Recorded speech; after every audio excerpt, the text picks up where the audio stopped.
I often see that people say, well, I inherited type 2 diabetes from my family. It's not my fault.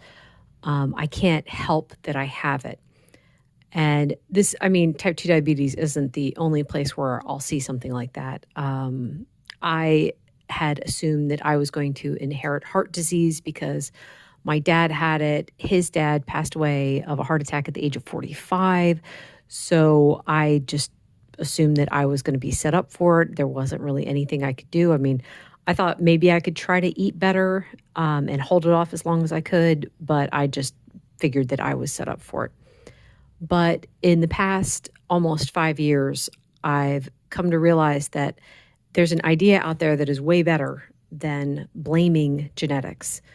So, and you guys have probably heard of it, but it's the idea of genetics loads the gun and then lifestyle pulls the trigger. Here's an example. So, my mom has beta thalassemia.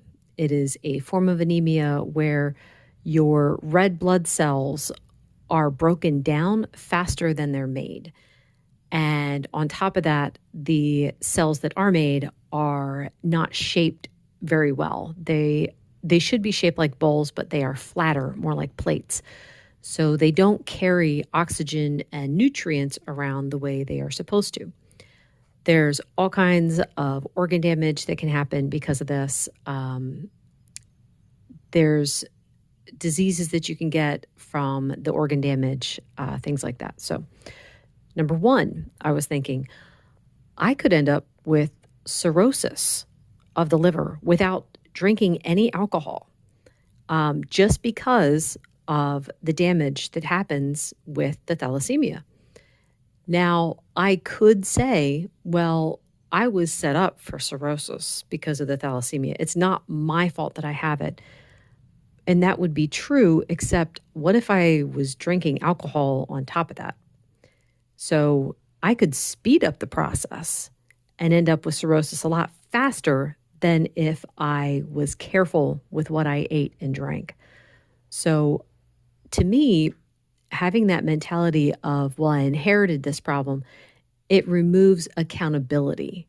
It takes all responsibility for what you eat and drink completely off your shoulders. It's like, well, I can't help it. Well, you can help some of it. You could definitely help the process from being sped up and the damage from being worse. So, yeah, in my case, I'm going to avoid alcohol.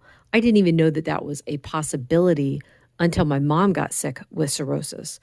When we were at the hospital, the ER doctor, when he was telling us that she had cirrhosis, he's like, the thalassemia could have done it.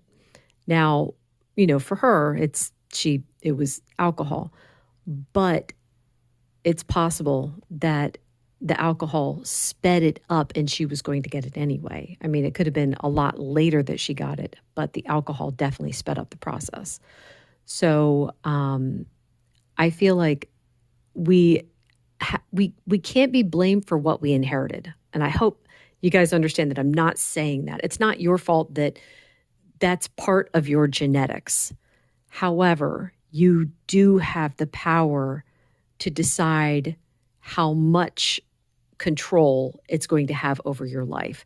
There are some things that we absolutely can't help, but there are other things where we shouldn't be making excuses saying, well, I can't help it. It's just in my genetics. No, see if you can make changes. Anyway, that is it for today. Thank you so much for listening. Bye.